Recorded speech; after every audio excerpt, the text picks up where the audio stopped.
polar bears, but he's done a lot of focus on other megafauna, as Locke said, and other big carnivores such as cougars and wolves.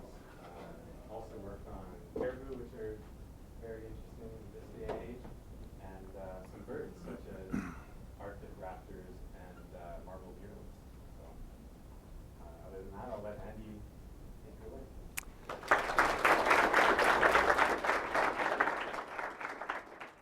Well, thank you for the warm welcome, and it's always nice to be back in my home province.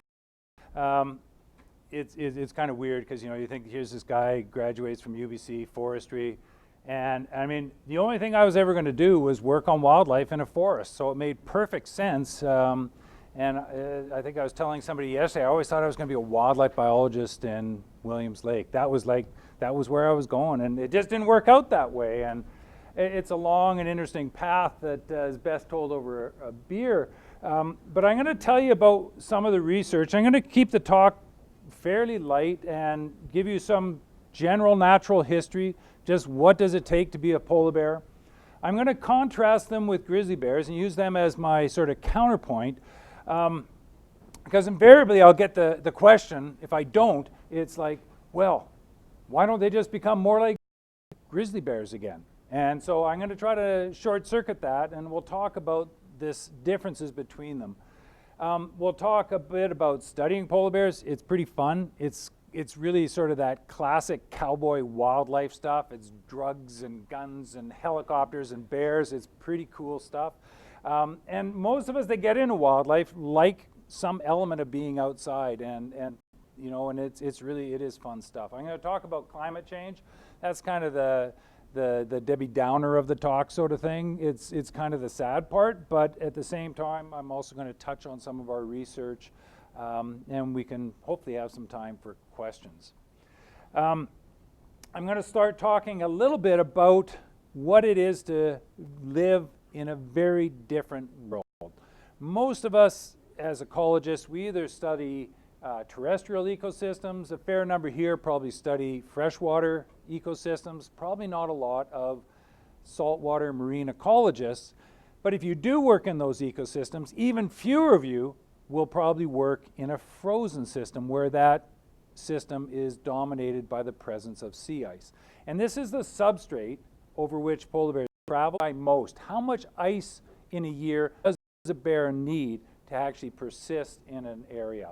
And so we spend a lot of time trying to address exactly what that means. And I'll touch on it a bit more. It's complex. This is a complicated ecosystem that varies dramatically throughout the range of polar bears. It varies throughout a year, and it varies from day to day. So it's an incredibly complex place. This is Melville Island. So if you went pretty much straight heading for the pole here, you'd eventually get pretty close to this. This is the western end of the Northwest Passage, north of Banks Island. It's pretty good polar bear habitat here. There's some active ice along the shore. Classic place to be looking for polar bears. And just like any species, there are good habitats and not good habitats, and the bears are good about finding them. They vary a lot. This is in the Beaufort Sea. This is near Tuktoyaktuk in Northwest Territories. It's a fairly cold day. This is a refrozen lead. This is excellent polar bear habitat. There's lots of seals in this area, and we'll discuss why that's important for them before long. But it also gives you a sense of just how variable it is. This is where we're currently working in western, is that sea ice is akin to soil in a forested or terrestrial ecosystem. That's where all of the ecosystem is based. And so what we essentially have is a very different sort of system where most of the primary productivity is actually occurring either in the ice, in these little microchannels, or underneath the sea ice. And that is the basic foundation of the food chain. That is where primary productivity occurs, and that's where the bears make a living.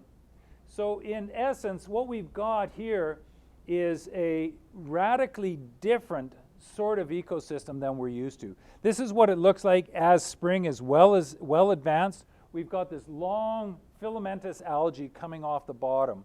And using various markers from these algae, we can show that these algae are forming up to 100% of the energy that ends up in a bear. Of course, there's a food chain that goes through amphipods and copepods that graze on this, that end up in little fish, that end up in seals, that end up in the bears.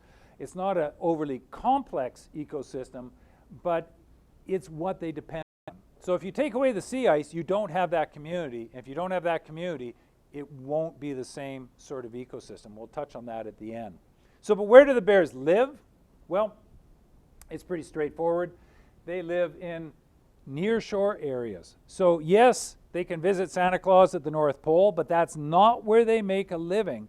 Most of the distribution and abundance of polar bears is in nearshore areas over the continental shelf where marine productivity is much higher and thus their prey is in much higher density. So again, if we think about what effects and responses we might expect to see from climate change, the first thing you'd expect is species will go up in a mountainous area. They can go up in elevational range, right? They can go up a mountain and find the appropriate climatic conditions.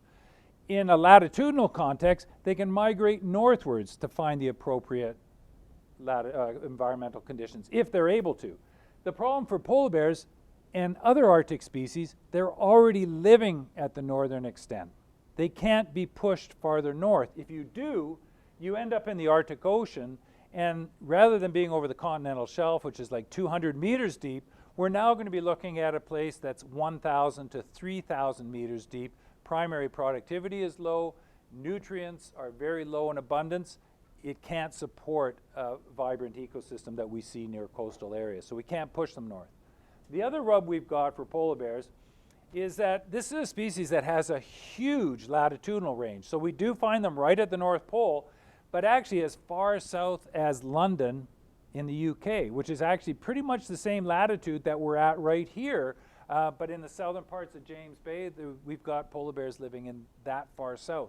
So the other thing that we've got with climate change is it's not a one-size-fits-all when we're talking about the changes that are coming. And we've actually got 19 different populations distributed across the Arctic. And these are based on geographic boundaries, telemetry locations, genetics. And so you can see here we've got this fragmented perspective. So as the climate is changing, we've got 19 different scenarios playing out over time. And so it's always an interesting thing because there's lots of people that still don't accept the fact that climate change is going on. And so they say, well, look, you can look at this population of polar bears, there's no change.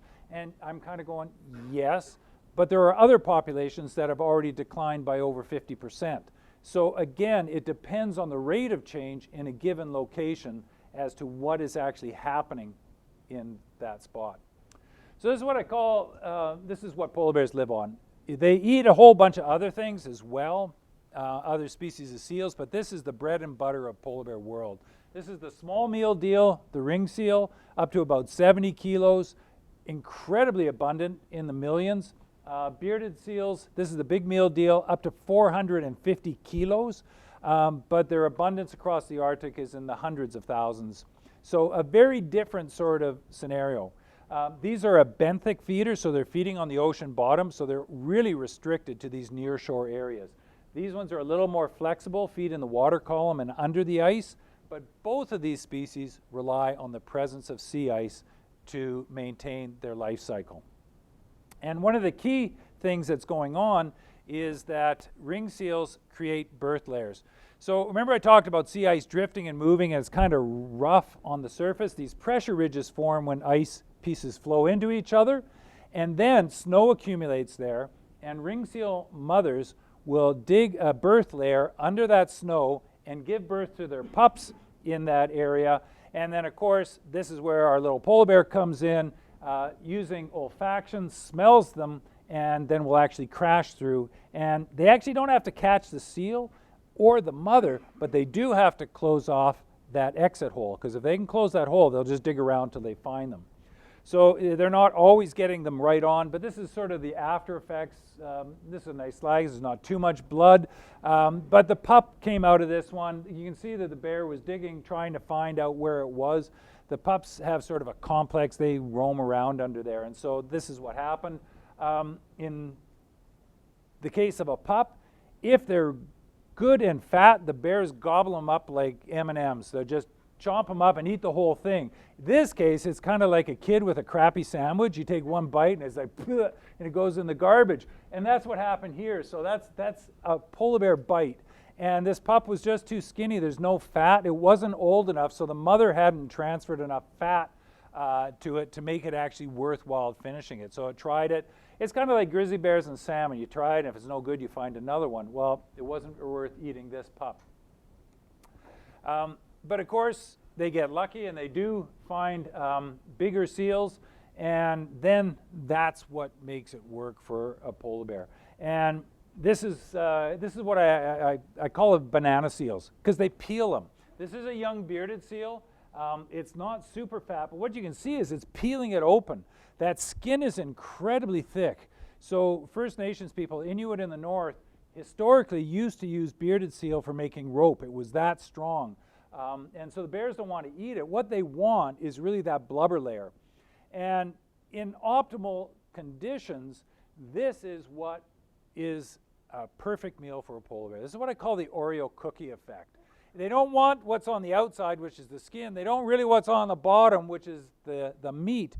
It's that layer of blubber that makes it possible to be a polar bear. And one way to think about them is they're almost essentially like a fat vacuum. They go around killing seals, suck that fat off, and basically put it right into their own adipocytes or fat cells, almost unmodified. So that's what makes it possible to live in this environment, high-fat diet, which is the same thing that made it possible for Inuit to live in that environment. Again, a high-fat diet. So, and this is one of the cool things, is you don't have to eat often, but if you're a big bear, you could easily take in 100 kilos of body of fat from a seal. If you kill a big bearded seal, they just balloon up, and it's incredibly calorically rich.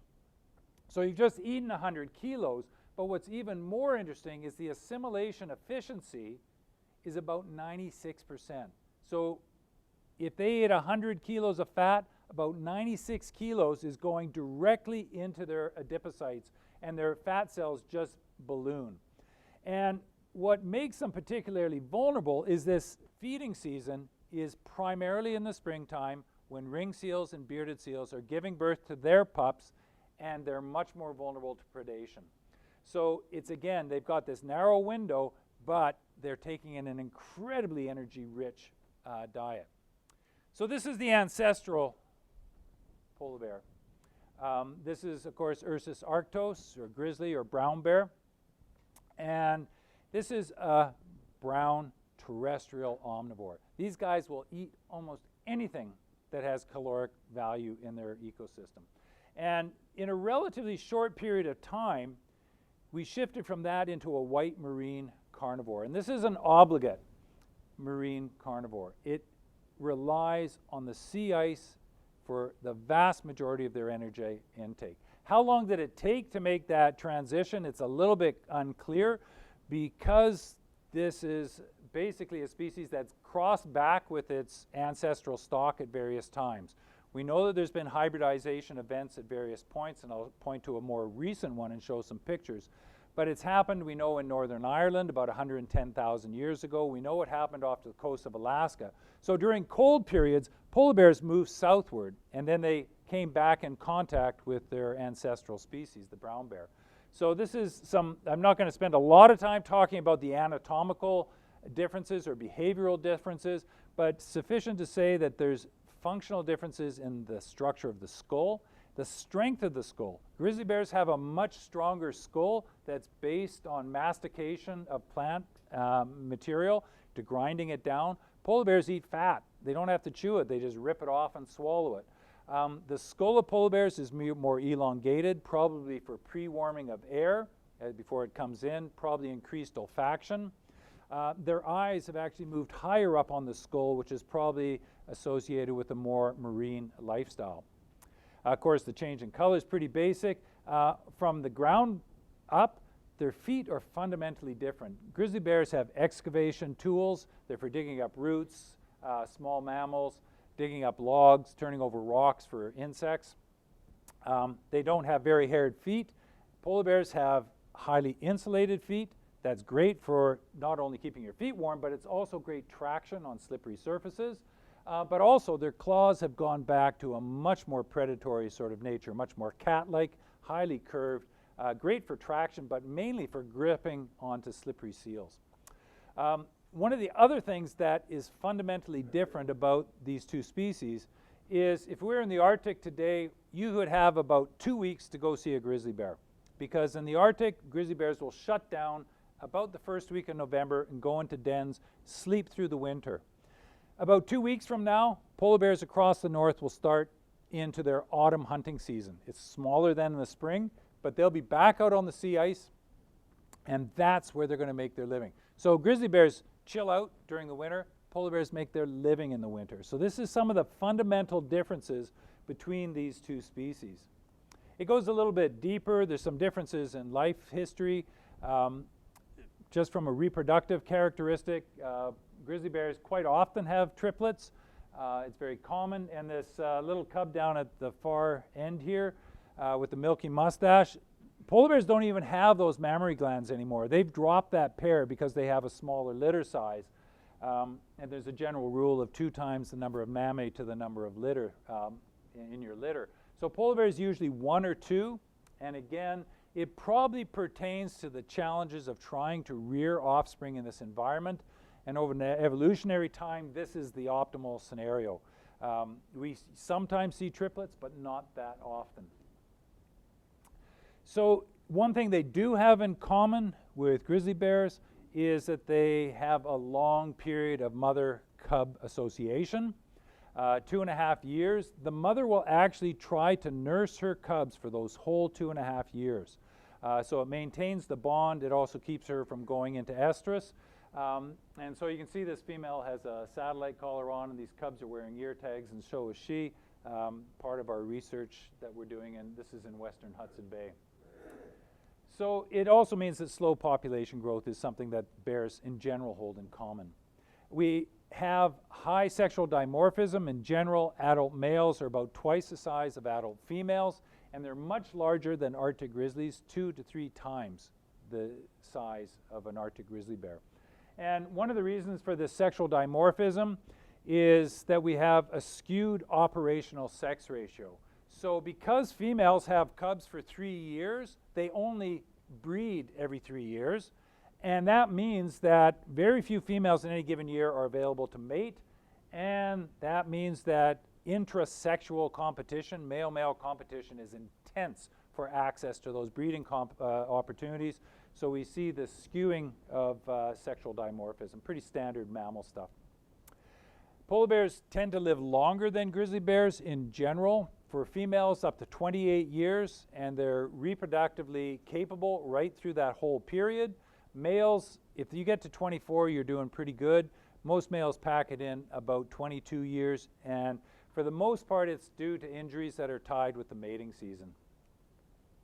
So just for context, this difference in energy intake, and one way to think about grizzly bears, particularly in high latitudes, is that they're an energy minimizer. They don't move very much. They're on a very low energetic plane, and they just try to conserve energy. They live successfully there, but their home ranges are relatively tiny. In the Arctic, about 1,000 square kilometers, which is about 1/900th of the area of BC. Polar bears, by contrast, would live over an area of about 1/4 of British Columbia, so vastly larger home ranges. And some of the bears that we've tracked over the years actually have home ranges that are almost the size of the whole province of BC. We had bears when I worked in the Norwegian Arctic that would go from Russia through the Norwegian Arctic all the way over to Greenland and then back within a single year. So huge distances. So having convinced you that they're quite different, this is a picture of a grizzly bear. This is north of Banks Island. This is not traditional grizzly bear habitat. This bear was out on the sea ice, and from the tracks, I took this photo about 5 years ago. You could see it was actually trying to hunt seals. I think it'd take a pretty dumb seal to get caught, but obviously the bears are doing it for a reason. And so this bear is quite far north, up in Viscount Melville Sound. And this is the place where we've had hybrids. It was interesting. We couldn't catch the bear that day. There was a big storm moving in. We didn't have fuel, but he wasn't far away the year after. We caught this guy, and it was a big male. And I tell you, if you want to catch bears, go catch polar bears. They're so zen. These guys are like the craziest animals on earth. You try to catch them. Sometimes you're chasing them with a helicopter. Sometimes they're chasing you. They'll stand up and try to pull you out of the air. A polar bear's just kind of like, hey, what's going on? It's let's get together and, you know. This is not a grower. This is not a grower. This is 100%. We've done the DNA on this one. But this guy is a hybrid. This is a half polar bear, half grizzly. And you can sort of see that it's not quite a bit of either. It's a bit of mom, a bit of dad. And this one, what you don't see in this photo is it's actually being chased by a full-on 100% grizzly bear. So some of the hybrids we've got now are actually coming back, and we're seeing them. So we caught her this year. We couldn't catch the grizzly that year.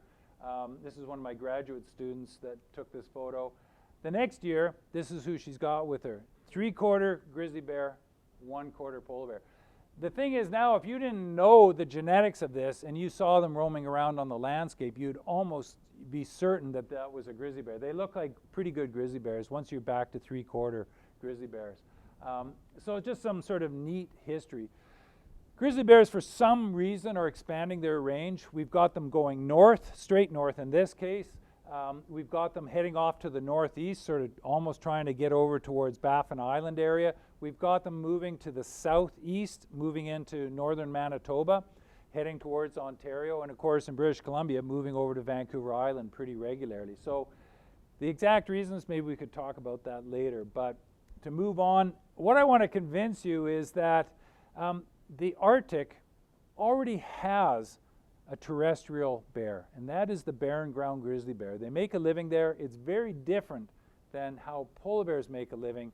We're not going to reel back either 100 or 200 or 500,000 years of evolution to try to push them back to where they were. Evolution doesn't work that way for the most part. But I also had a prof at UBC years ago who said that anybody that tries to predict evolution is an idiot. So I'm not trying to predict it, but I'm just saying it's not quite likely, and the time scales we're talking about are inappropriate as well.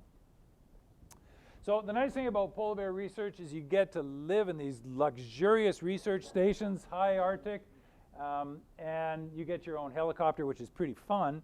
The weird thing about this, and kind of why I took this picture, because we couldn't fly that day. It was raining. It was raining, and we're in the high Arctic. It's April. It should have been -20, -25, -30.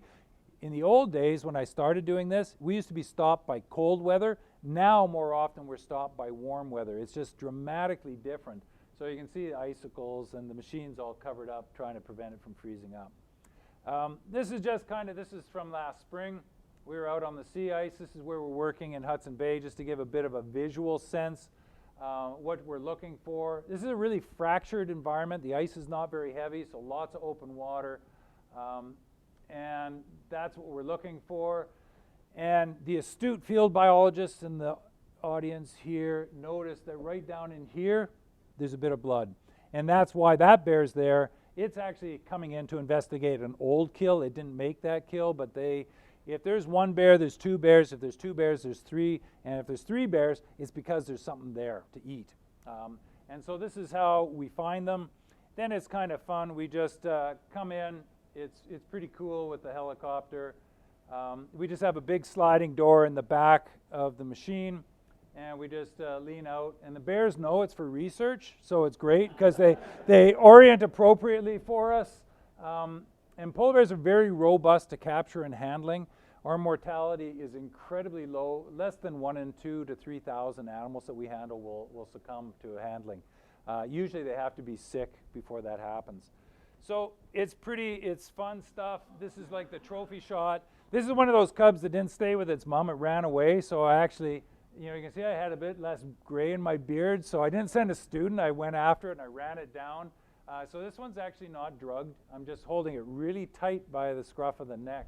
But we monitor them, so it's pretty cool. We've got long-term data sets on this species from many populations in the Canadian Arctic, and we can monitor them from this stage, which is about a 3 to 4 month old cub. This one's about 20 kilos right there. And we can monitor them throughout their whole lifespan. If they're harvested by First Nations or Inuit people, we get the tags and we find out that, so we can follow them. This bear was actually caught by one of my graduate students 12 years earlier when it was just that little tiny bear size. And now it's just a young male just coming up into his breeding prime in the coming years. So we have lots of long-term data. So one of the interesting things is most people think about polar bears as this icon of climate change. It was never planned that way. We were actually doing this type of research to ensure that Inuit harvest was sustainable. So that's why we had long-term monitoring. We were doing population estimations. We were collecting the demographic data, trying to understand their ecology, but it was basically to make sure the harvest was sustainable. So we're going to switch into a bit of climate change material. And what is it that makes polar bears so vulnerable to climate change? And so this is a mom. She's got 10-month-old cubs here. She's just nursing them in this classic sort of situation. There's lots of weak links in the polar bear life history. This is one of them. Females have become nutritionally stressed, stop lactating. The cubs have no fat stores, and they just starve. It's pretty simple. So this is, most of us are sort of familiar with this sort of artistic portrayal of how bad the world can be for horsemen of the apocalypse. But I've sort of reworked it for polar bears. The 4 factors that threaten them are hunting, pollution, disease and parasites, and climate change. And by far the #1 threat to the bears is climate change. Hunting is an issue that we manage through quota harvest. It's not a major concern. We have some emerging concerns in some areas, but it also deals with not only a biological carrying capacity, but a social carrying capacity for people living in the communities around bears. Disease and parasites, that's a wild card. We don't really study it that much. So it's a pretty simple sort of scenario, but when I started studying polar bears, 1984, this is what sea ice looked like at its minimum extent in that year. That's in September. You could stand on the coast of NWT or Yukon, and you could see ice and polar bears on that ice right offshore. We moved the clock forward to the minimum ice year, which was 2012. That's what sea ice looks like now. And 2019 was tied. This is the record low. We were tied for the second lowest this year. So if you're a polar bear living in that environment, the rules have fundamentally changed. No longer can you sit over the continental shelf all summer long trying to catch a few seals. It's not a great time to hunt, but you could still try. And you did sometimes catch seals. Now, if you follow that sea ice, you're well over 1,000 kilometers moving north to summer and 1,000 kilometers south. I don't know about you, but if I walked an extra 1,000 kilometers a year or 2,000 or 3,000, I'd probably be a lot skinnier. I'd probably need more energy intake. It's the same thing we're seeing for the bears. We're changing the rules by which they live. So now a lot of the bears here, rather than spending the summer on ice, actually move on to land. So we're fundamentally altering how they behave and live in these areas. And this is data from the National Snow and Ice Data Center in Colorado. And this is just 1 month. The sea ice is declining across all 12 months of the year. But at the minimum ice extent, we're losing almost 13% ice area per decade. So you don't have to play the scenario out many years far into the future to see that there will be no summer sea ice. And sea ice scientists say, well, it could be 10, it could be 20, it could happen next year. It might not happen for 20 years or 30 or 40. It's the variation of these systems. But if we look at it on a circumpolar basis, again, it's not a one-size-fits-all. So some areas, the purple area here, we're losing more than 30 days of ice cover per decade. So 3 days per year in ice cover. So what we're doing is pushing the bears to change how they live in these environments. And there's only so much you can push most species before they can no longer make a living. And so again, it's a huge challenge to try to understand what's happening, but it's sea ice loss. And if you don't get anything else from the talk, it's just habitat loss. It's the same thing that threatens almost every species around the world. We're changing their habitat, and that's what is affecting the bears. And for these bears, essentially what it is it's this ability to put on fat in the spring and then go for a long period of time without access to food that makes it work to be a bear. And so when we catch bears, we sort of rank them from very fat, a 5, down to 1. We can do fancy math and come up with better indices for energy stores. We've actually worked how much energy they have in each of these different states and different sizes. But it is this survival of the fattest, and it's like I've said, it's like no bear ever walked up to, you know, the edge of the ice and looked at itself and its reflection and said, I'm too fat. They just don't work like that. The fattest bears are the fittest, and that's how they make a living here. And so it's fundamentally what we're doing is altering their environment. So when I started working on polar bears, Beaufort Sea, this is what their year looked like. Out on the ice, 12 months of the year. Feeding, big feeding period in the spring, and a smaller one as the ice was reforming in the fall. And that was how they made a living in this environment. And then, of course, it's not a big problem if we introduce this period in the middle where they're fasting. They've got lots of fat reserves. It's nothing for a polar bear to go 120 days or 140 days without eating. They just bleed off their fat reserves. The problem becomes once we get out to beyond about 180 days, we're going to see an exponential increase in mortality. And this is one of the problems we've got, is that we're now starting to get into those bumping zones. We're starting to see higher and higher annual mortality in the populations. So this is the problem, and we're starting to truncate the spring feeding period, and we're pushing this small feeding in the fall back further, so they have to go longer. And you can only push them so far.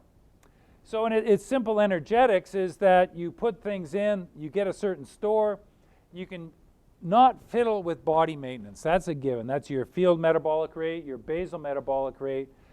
Activity, yeah, we've actually changed that. We're actually making them move more in a lot of places because the ice is more active, it drifts more on wind and currents, and it also disappears much greater distances. Growth and reproduction. That's all you can use energy for the most part. And what we're seeing is a reduction in both growth and reproduction. Fewer cubs, smaller litters, fewer successful litters, lower recruitment rates. The bears are actually smaller than they used to be when I started working on them. In Western Hudson Bay, an adult female used to be about 210 centimeters. Now it's about 195. And that's just a different nutritional plane that they're on. We've done a lot of work. So we did some work. We work a lot with the Manitoba government. These are fasting bears. So it sounds really cruel, like you put them in a cage and you don't feed them, you starve them. But these are actually bears that are being held as problem animals, and they're being held in the Churchill Polar Bear Jail. So we weigh them going in and we weigh them going out. And the nice thing is we know they're not being fed because they don't feed them. They give them snow or water, but they're not fed. And so what we can see is we can do some very simple calculations to look at how much energy they're burning per day based on how big they are. And then we can project that forward. And so we've done some nice work looking at how long it would take for bears of different sizes and age classes to starve to death. So here we have adult males in blue, and in red we have subadult males. And one of the things you can see here is you start to get up above 150 days and your mortality rates are going up dramatically. And that just is dealing with, there's just more and more bears that just don't have enough energy to go through an ice-free period. So we do a lot of work. This is a female that we were following. We put the collar on that autumn, and now she's got her 2 cubs. And one of the things you can see here is she's not in good shape. I actually was watching this. I was out on the tundra buggies watching her at this time of year. She's not nursing them anymore. The cubs are lethargic. The chances of them surviving past their first birthday is virtually nil. We don't always get that information because quite often they die just after they're going out onto the sea ice. But we get a lot of movement information. We can use collars on females. For other age and sex groups, we use these satellite ear tag radios. So this is an adult male. So we've expanded our program to try to get more insights on the whole population rather than just females. But this is just some movement data for bears that we track.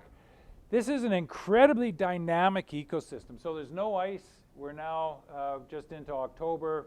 And then pretty soon, around November, just about this time of year, the females will start to move northward looking for sea ice up along the coast. Some of them get out, and then as soon as they can, they're gone and moving over vast areas in Hudson Bay. And it's kind of trying to make sense of this. So we got a lot more bears in this. We've been doing this. We put out 10 to 15 radio collars every year, plus the ear tag radio. So we have a lot of data trying to understand the bear's habitat use, their movement patterns, the energetic costs of being a bear in these different areas. So now we're getting into the spring peak feeding period. The bay is breaking up. Very high fidelity. All these bears want to go right back to where they were born. They tend not to disperse, particularly not the females. And pretty soon they're going to be coming up on land. And a couple of them land in Ontario. They stayed on quite late. And then even they try to get back up into the western Hudson Bay area. So that's basically a lot of what we're doing. We do a lot of tracking of the bears. We're trying to put the bears in the context of an ecosystem. And one of the things I've been really intrigued with is this is an olfactory predator. So one of my students who's now doing a PhD at UBC, Ron Toganoff, we looked at the movements of these bears in basically a wind environment. So if you're hunting by smell, that should be reflected in your movement patterns. If the wind is coming from the north, how should you move? Optimally, you don't want to move upwind. You don't want to, if you move downwind, the only thing you're smelling is your own butt. Move crosswind, and you're now sampling a huge range of habitats. And then when you find a seal, you move upwind to locate it. So we work with different models for sea ice to get drifting ice patterns of ice, but this is actually wind patterns. And so we can actually start to integrate some of the complexity of how these animals are living in this environment. So again, this ice can be moving 5, 10, 15 kilometers in a day. So you have to, if you want to look at their movements, you want to follow actually the bear, not the ice drift. So you actually have to take the ice drift out to see what the bears are actually actively doing. Whoop. So this is, this is just sort of the pattern. The bears are moving north. They follow the wind at different times. And depending on the time of year, they move in response to the wind. So sometimes if you look at those videos, it seems like there's coordinated movement going on. They're almost like a dance at distance. And that's what's happening is the bears are responding to these large-scale environmental cues. Then they migrate, and then they get on shore. So that's a little bit of the type of research that we're doing in my group. It's incredibly complicated. Analytically, we work with different satellite images. Computationally, they're huge data sets, terabytes of sea ice data, trying to get this together. This is some work that was done by Jody Reimer, who was a PhD student in my lab, co-supervised with Mark Lewis in mathematical biology. And so the basic idea we're looking at is we look at the satellite data and we try to make sense of what bears are selecting. And we did this in an energetics model perspective. And bears have to choose between different types of sea ice. Some of it's not very dynamic and it's attached close to shore. And females with small cubs tend to use that. It's safe, it's low risk. But then you have to make some decisions. It's got less food. So you can be risk averse, but you don't get as much food, or you can live in a risky place and get more food because there's just more seals, more opportunities to hunt. And so we try to look at some of these issues, and more as I look at polar bears, I try to think about it energetically. What decisions are the animals making in an energetic context? Because that's the only currency that animals understand. It's energy in, energy out. So this was sort of this paper. It was kind of cool. We got the cover image of Global Change Biology for this paper. But we're looking at active ice, or more stable ice? And what should you do? What decision should you make? Should you try to stay risk averse or go out into the more active ice? And we did some modeling of different warming scenarios in the ice, and we basically see that as the sea ice conditions change, and if you look forward in time, females are going to be forced to make riskier decisions if they want to be reproductively successful. They're going to have to go into that poorer habitat to try to get the energy return, because in essence, the ice-free period is going to get longer and longer. So you've got this limited window to get what you need. You're going to have to take risks, and only those bears that take those risks have a chance of rearing cubs. So this is sort of some energetics output, but ultimately, as the climate warms, we see this projection for fewer cubs being produced. Part of it is it's still risky going in those areas, so more cubs will die. What do they die from?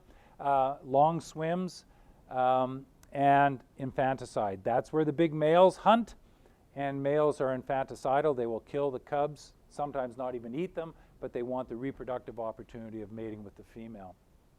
So we're looking at those types of questions in context. And then more recently, I've got a student working on what is called energy selection functions. Some of you that do habitat modeling might be familiar with resource selection functions, where you look at use of a habitat versus what's available. So now what we're doing is we're turning the sea ice, using data that we have on seal kills and seal distribution, into an energetic landscape. And so now we're asking the bears to make a decision about where they want to go and where they are going in an energetics construct. So again, there are different movement paths between this. We can estimate the cost of movement quite well. We know the cost of swimming, we know the cost of walking, and we get that data from our telemetry data. So here's the cost side. Now what we're trying to get at is, what are the benefit side? What is the intake, your energetic return? So we can look at different bears and look at the response of what they do in a year. We know the condition when they left, we know the condition when they come back, and can we equate that into this energetics landscape? So we're working with researchers in the United Kingdom to try to bring this forward. So it's sort of their idea, and we're using polar bears as a model organism. Sometimes I wish I worked on guppies, because that's a good model organism. We try to sell our bears as model organisms. Doesn't always work, but we try. So, and then to summarize a few things here and getting close to the end, things are changing. Human-bear conflicts are going straight up in the north. Why? Well, it's pretty simple. The bears are spending more time on land. The bears are nutritionally stressed. It doesn't take a lot of understanding to see that linkage. You know very well in British Columbia, if there's a berry crop failure, the bears are in everybody's backyard. So it's the same sort of thing. Now this year it's a salmon failure in many parts of BC.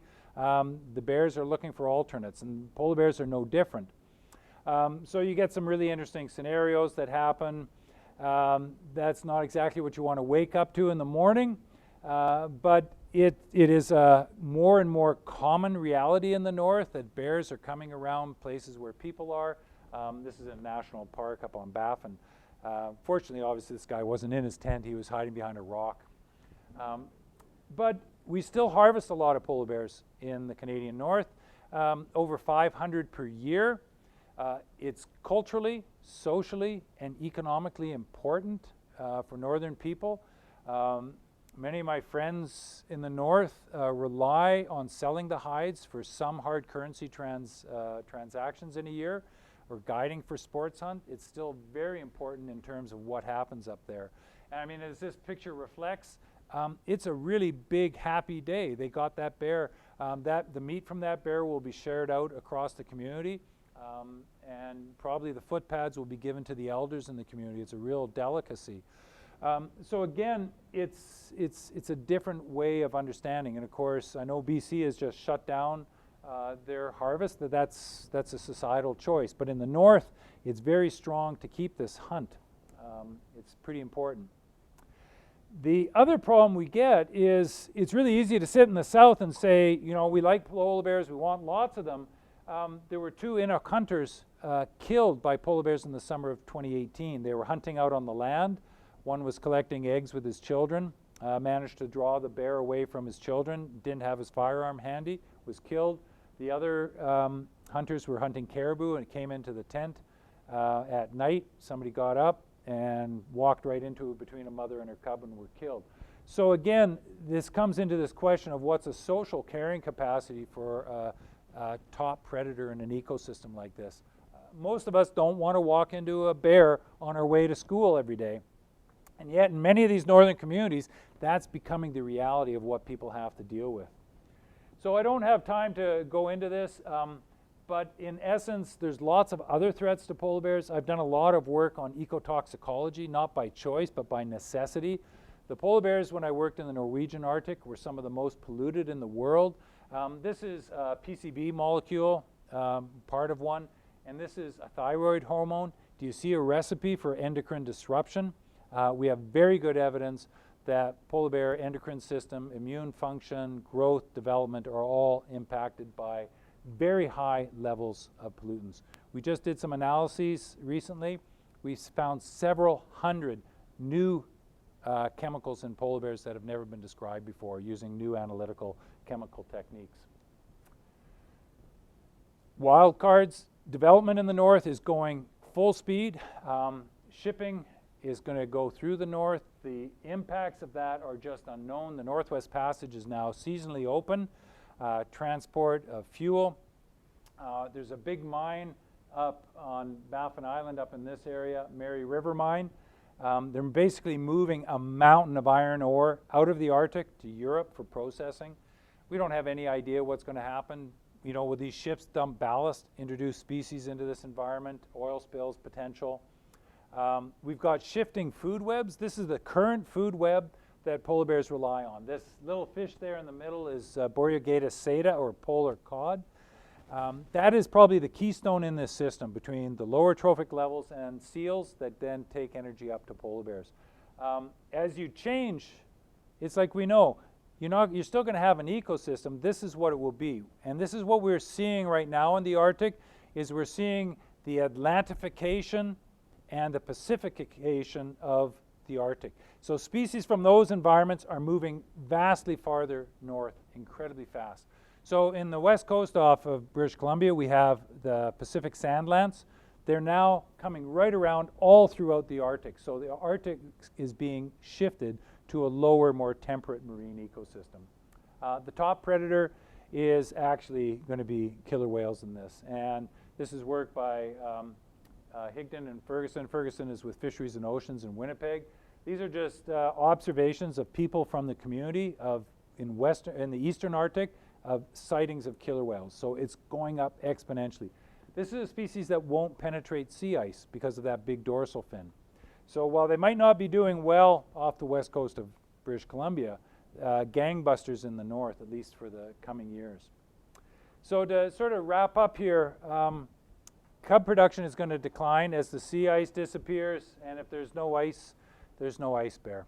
It's simple, and that's how it works. It's not a complicated story. It's actually pretty simple. The good news is all of our modeling suggests that polar bears should persist in the very high Arctic out to the end of this century.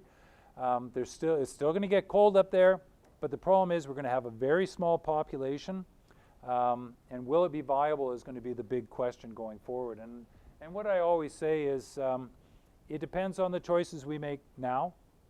It's very clear that for every ton of CO2 that goes into the atmosphere, the sea ice modelers have shown that you will lose X number of square meters of sea ice. It's a pretty straightforward analysis. So the question is whether or not we want to do this, and there's a lot of younger people in the crowd. I always say, tax the heck out of me now. You can't tax me when I'm old because I'll be a pensioner and that would be cruel. But we got to start paying for it. It's not free to pollute, and our effects have a pretty major impact on what we do. So it's a question. I mean, I still fly an aircraft to get down here, and I drive a car. I'm not talking about unwinding back to horse and buggies, but we have to start thinking more rationally about solutions longer term. We're going to transit off hydrocarbons, but it's not going to happen overnight. I'm actually a big advocate for nuclear energy. It's the only solution we have on the shelf right now, if you're willing to sustain your current standard of living. But I know that not everybody likes it, but right now, and there's the sort of different types of nuclear power, and some of them are much more workable, small community-based generators that would be applicable to what we're doing now. But that's my take on it, and thank you for listening, folks.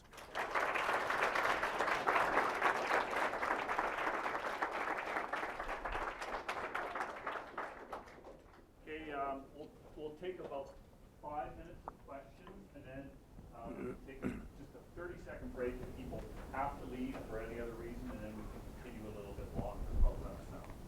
So just get it started. I wonder about the possibility, if you've ever thought of actually putting motion activated cameras on any particular bed. Yeah, some of my colleagues in Alaska have done that, and it works pretty good. The problem is they're really clunky, and I actually don't like, well, you can get some stuff from it, you get some data, they're really expensive. So I don't have that budget like the Americans. But the other problem I've got is they don't look like something I really want to put on a bear. They're big, they're really big. Not like a GoPro or anything. No, because the problem is you need the power to drive them, and that's the problem. So they have to have big battery packs. And so I've steered away from it. I've had offers to deploy them, and my biggest concern is it's okay if they wore it for like a week, which is what they have to do, but if you don't get it off, then you've got a bear wearing this huge thing. We can put satellite releases on, but then you're still relying on technology, and I've been burned by technology. So I'm a little shy. Now, if you could make something tiny, Bob's your uncle, I'd do it. But I'm not going to do it until I'm convinced that it wouldn't affect the bears. But the Americans did it. They got some interesting insights, so it was kind of cool. Yes?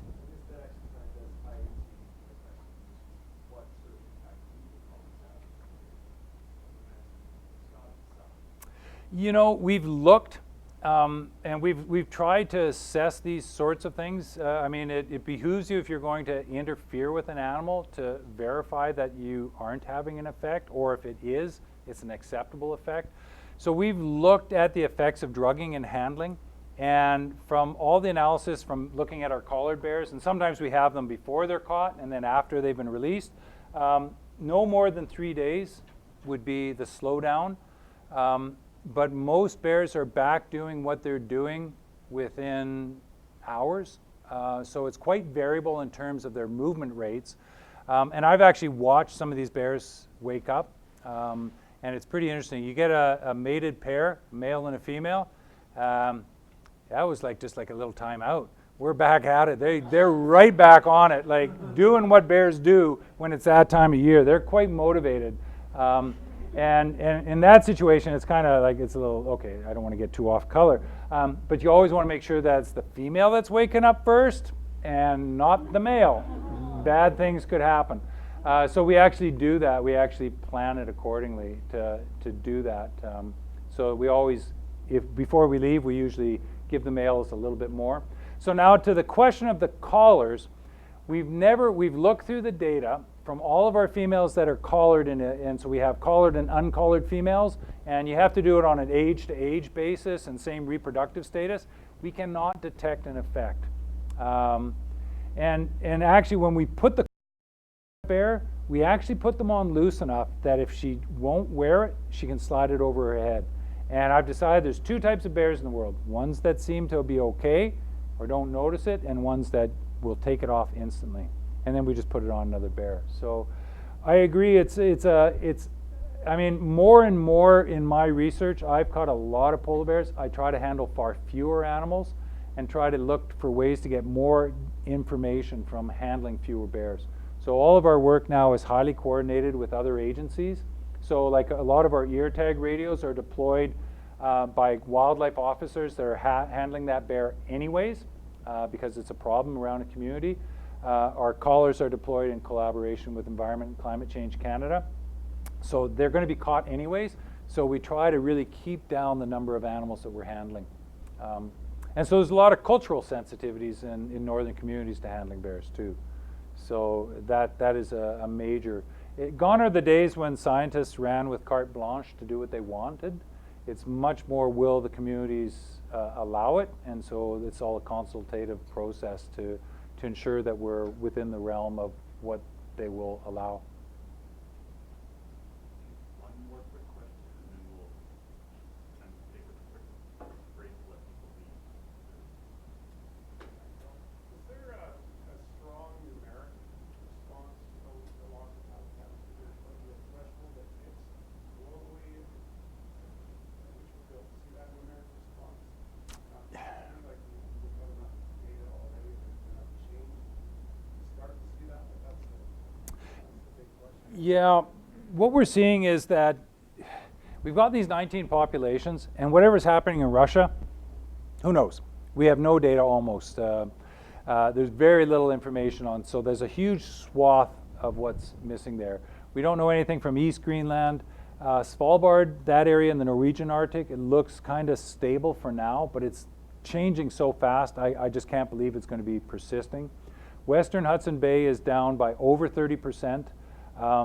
And I think the next analyses, because I'm not supposed to say it, but I've seen part of them, it's going to be down even more. Southern Hudson Bay in Ontario, that population is declining. Not quite 30% yet, but it's on its way down. Body condition is declining, recruitment is down. The Beaufort Sea population is down 25 to 50%. So those are the three best monitored populations in the world. Svalbard is pretty good. We have one population north of Hudson Bay in Fox Basin in Nunavut, 2,500 bears, dead steady. But the ice hasn't changed there yet.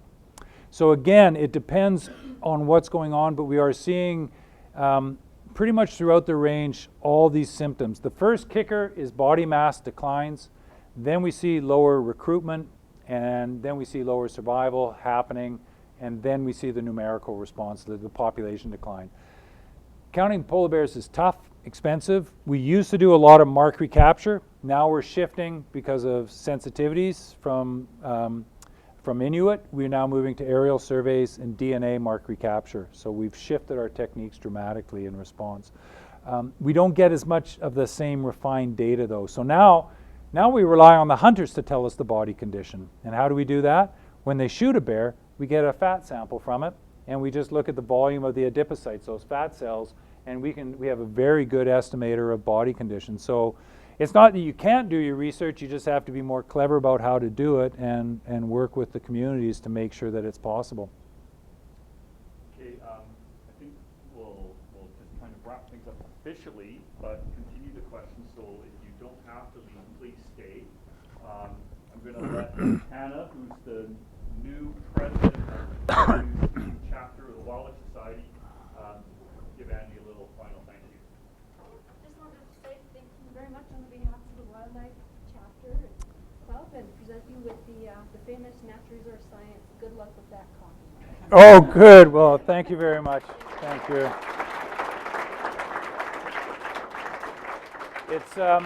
It's fun to come down to TRU, and it's just as a side note, I've had two students from here come through my program. One working on peregrine falcons in Nunavut, and another one working on polar bears. Both of them still work in the business. Good students, so you must be doing something right down here. The water. It's the water, yeah.